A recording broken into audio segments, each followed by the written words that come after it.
So sit back and get ready to cruise into the long open road that is CC, Classic Cars.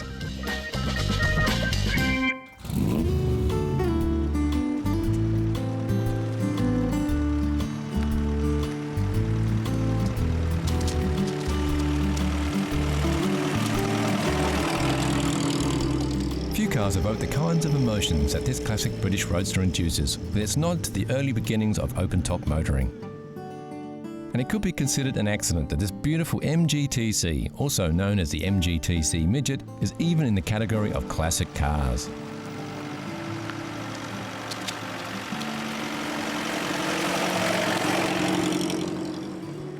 The MG story started in 1928 with the release of its first vehicle, the M-Type or Midget, and it was an immediate success. It was produced and refined for nearly 10 years before the first MGT, the TA, was released in 1936. Well in a vintage class and not even close to the classic era. It was closely followed in 1939 by the TB. The T-Series MGs of the time were also available as a luxury four-seater in several body styles. The WA Sports Saloon, the Charlesworth Tourer, and a very exclusive Tickford Drophead Coupe. Just over 300 of these cars were built over a 12-month period. By the time the TC arrived, the luxury lines were dropped from production.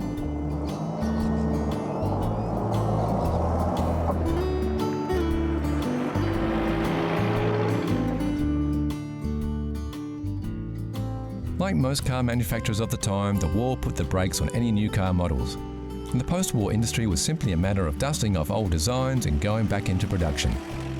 This was exactly what the MG Car Company did, starting production of the MGTC in September 1945, with very minor changes from the original TA and TB models.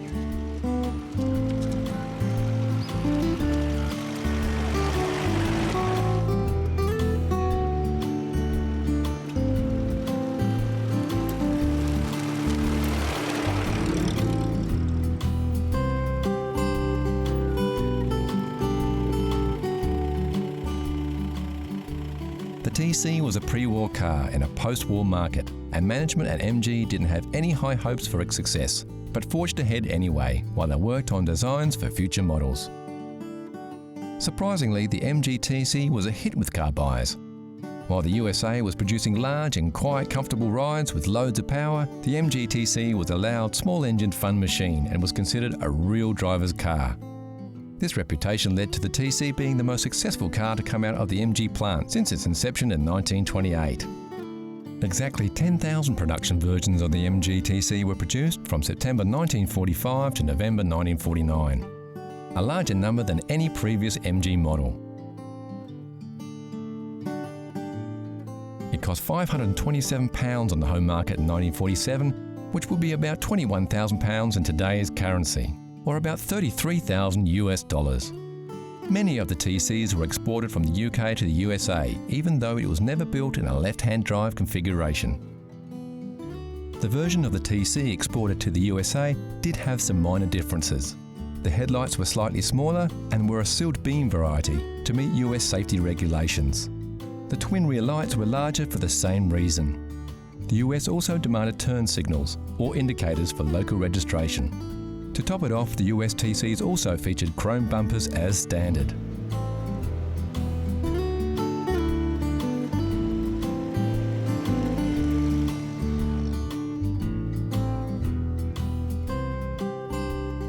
This particular MGTC is a fantastic example of a beautifully kept vehicle. The styling is unmistakable, with the classic wire wheels, synonymous with MGs, featuring the propeller-style knockoff, emblazoned with the MG logo. The organic lines of the rolling fenders that sweep right back to create running boards are in stark contrast to the angular, rigid structural design of the front end and the classic tall grille. Rounded chrome external headlights really accentuate the initial design era of the vehicle. Later models had these incorporated into the fenders for a more modern look. Driver comforts are at a minimum in the MGTC. A cockpit-style driver position in front of a very retro spoke steering wheel set the tone for a plain but functional interior. Classic instrumentation spread right across the dashboard, a flat windscreen and suicide doors are all hallmarks of a time long gone.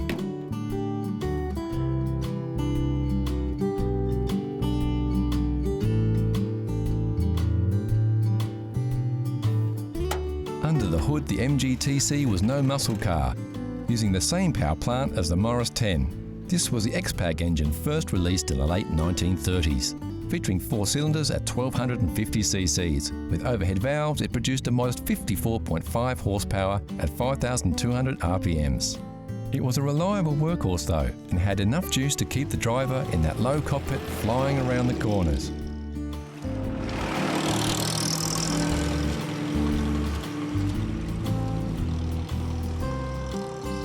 For a classic roadster like this, the hood or ragtop is really just for rainy days, and rumour has it, if you are caught out for a drive in the sun with the roof up, you will get a ribbing from any fellow MGT drivers, and so you should.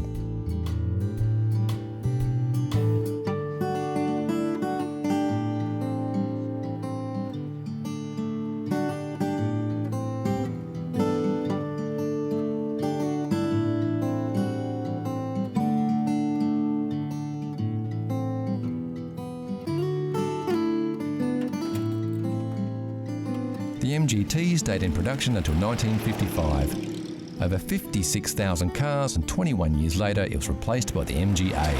Not bad for a midget.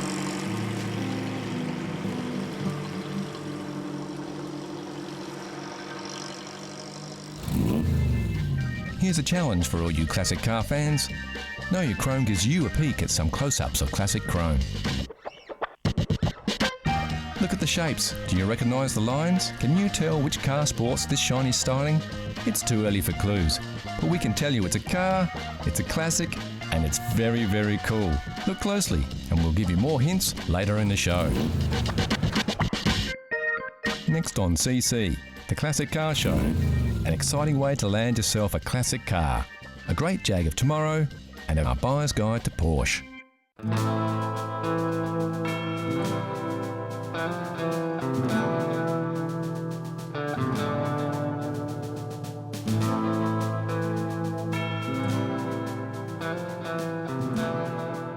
When you're hunting for a classic car, there are a few ways to go.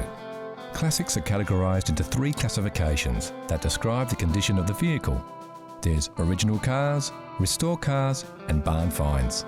Original cars are vehicles that have been driven over their lifetime and are still likely to be on the road today. They have not been resprayed or restored and can sometimes have non-factory modifications made to them over time. The classic version is the little old lady who drove it to church on Sundays. Restore cars are exactly that. Cars that have been meticulously restored to their former glory. Often bare metal restorations with everything in its place. These vehicles are generally pretty expensive, but are real head turners.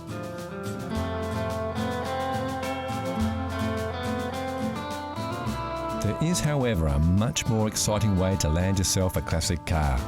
Much like hunting for treasure, you can keep an eye out when travelling in the country for the elusive barn find. But what is a barn find? A barn find is generally exactly that. It's something that's found in a property or an old barn. Its condition may be good, but in most cases it's generally pretty poor because it's been used and in many cases abused.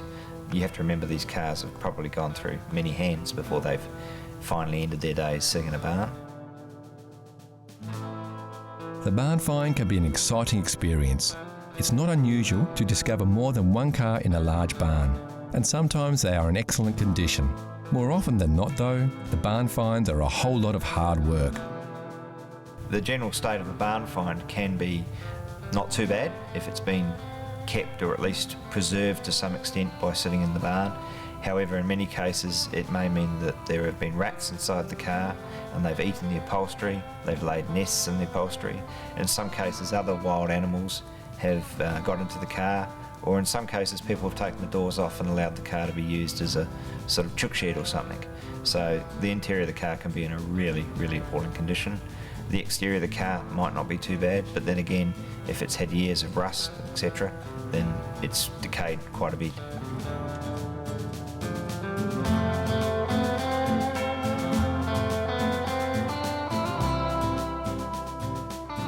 So it all sounds like a lot of hard work.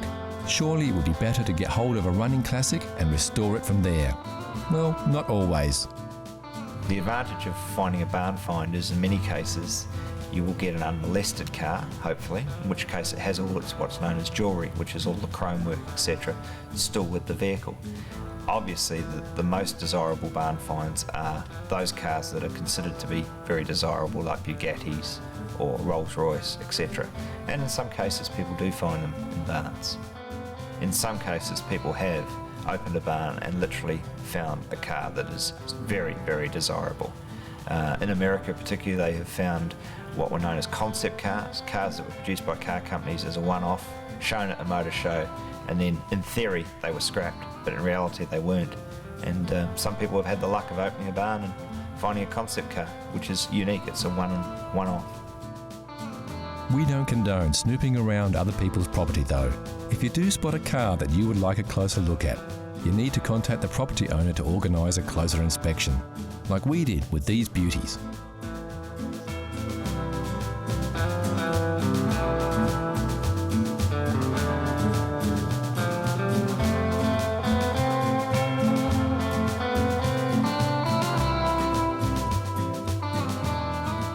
Classic car fans will always be searching for those elusive treasure moments, but they don't come along often. And remember not to get too excited by a rusting hulk in a shed somewhere, unless you really, really love it, or it's a collector's car. It could be more hassle than it's worth.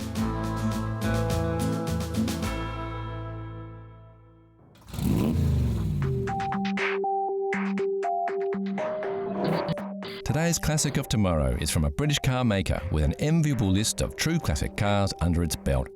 Only a handful of cars are recognisable in an instant, like classic Jaguars, with their sleek lines and bold, distinct styling. As we move through the evolution of any manufacturer, we see a convergence of design ideas. The selection of sports cars on offer was once an eclectic mix of unique cars. Now sometimes it can be hard to tell them apart. This is the Jaguar XKR. In the grand tradition of high-powered performance Jaguars, it's a supercharged 5-litre V8 that packs quite a punch. Designed by Ian Callum, the man behind the styling of the Aston Martin Vantage.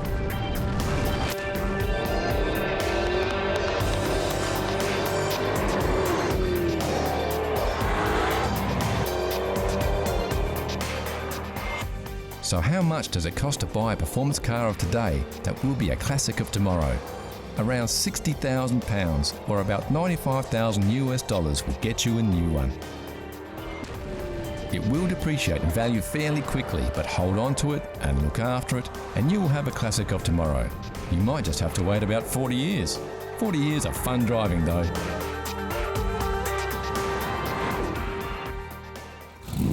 So you've always dreamed of owning a Formula One race car, tearing around the track at 200 miles an hour.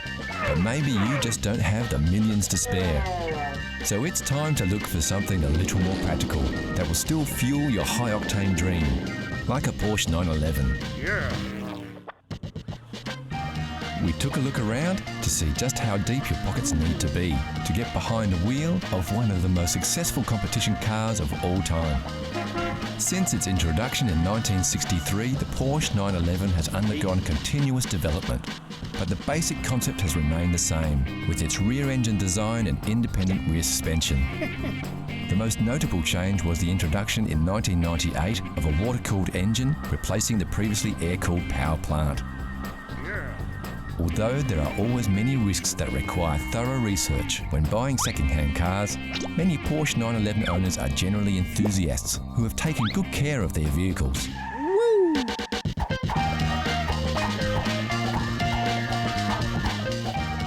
We went shopping for the 1969 model, like this slick black speedster, for around $30,000 or £18,000. Another option was our 1970s 2.2 litre at just under $43,000 or £26,000. A tad more pricey, but worth every penny after being fully restored to its original pristine condition, this 1969 White Dazzle was fetching around $60,000 or £37,000. With so many of these elegant beauties available throughout the market, you'll be sure to find that thrill ride you've been looking for without costing you the earth. So how well did you go with your first peek? How well did you know your chrome? Here's a quick update. Did you guess it right away, or are you still pondering? Take a look at these shots. We're showing you a little more of the car here, so you should be able to pick it. The answer is coming soon.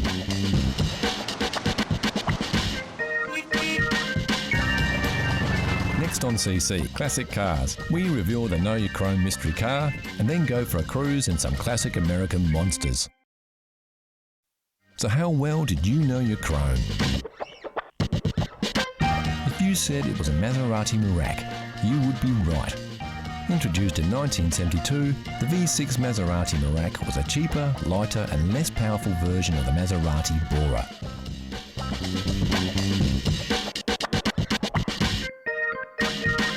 With a lower weight ratio and better weight distribution, the Merak may have had less power, but it handled far better than its V8 counterpart. Ladies, Gentlemen, the magic of the past doesn't last. what we want to see Is the magic of the present. The new Oldsmobile.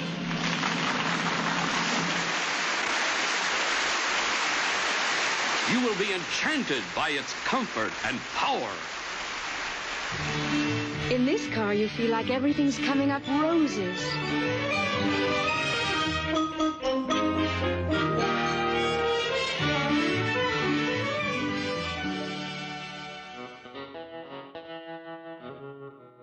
Some may say that they just don't make them like they used to, and in the case of this pair of 1960 Yank tanks, they definitely don't. Oldsmobiles were produced from 1949 until 1999 as a division of General Motors, and from 1950 to 1974, the 88 was the division's top-selling line.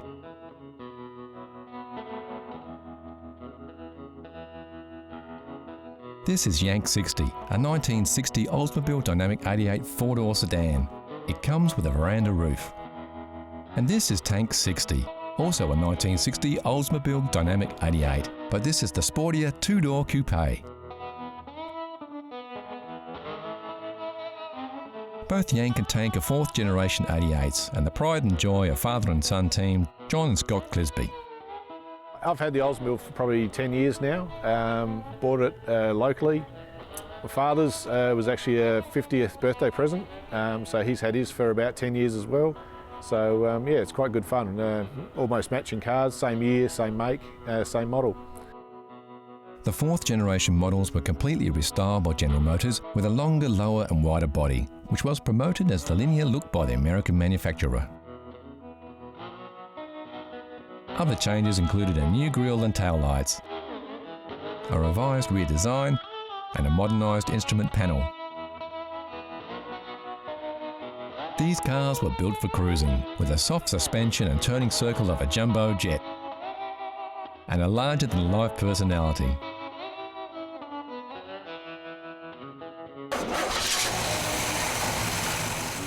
Under the hood, both these beauties are powered by the same 371 cubic inch rocket V8 that was carried over from the 57-58 models and came as standard on all Dynamic 88s of the year. While many cars of the time feature bigger and sharper fins and tons of chrome, the fourth generation 88s featured a more subdued look with subtle oval fins and much less chrome.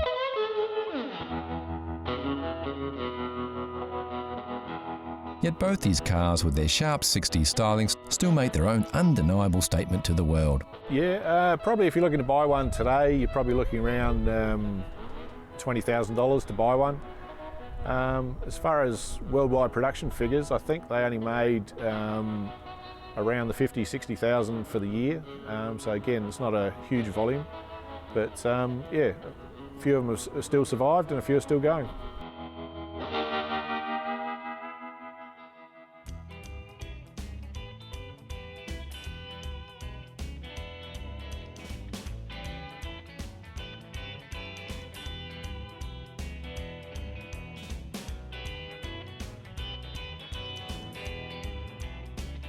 The driving experience is great and they're so easy to handle, with power steering that makes these giants surprisingly responsive.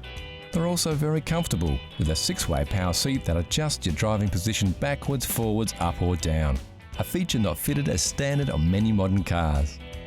For a 1960 car, it's got power seats, It's a pillarless car, which means you can wind down the windows and have no door pillars. They come with an electronic eye, which is a headlight sensor gadget gizmo from the 60s. And yeah, it's a large V8, automatic, very comfy to ride around in, very drivable car.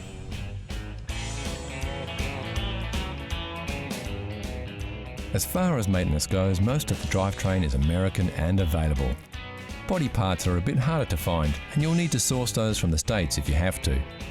Of course, these parts are getting harder to find even in the US, as stock thins out after half a century of bumps and dings.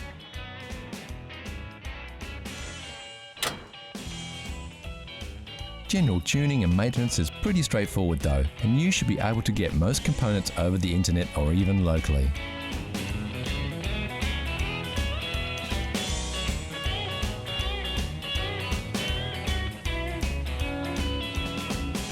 The great thing about owning any classic car is that their running costs are about the same as a new car. Yep, they sure don't make them like they used to, but at least, with a few classics still doing the rounds, the good news is that they don't have to. So what does Scott think is the best thing about being the owner of an Oldsmobile Dynamic 88? Oh, it's just a cool car to cruise around in. You know, you get lots of looks, people always stopping you, asking questions about it, and yeah, it was just a classic car that you know, if I look after it, it's one of the few cars I'll actually appreciate over time and become more and more collectible.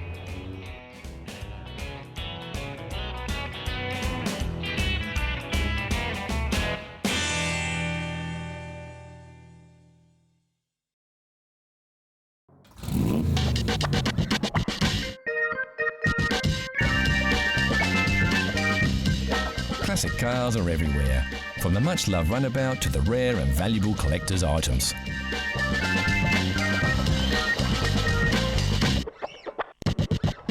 One thing we all agree, there's nothing better than a classic, like this stunning Jaguar sports car that was once owned by Hollywood tough guy Steve McQueen, or this Rover P6, voted the very first European Car of the Year.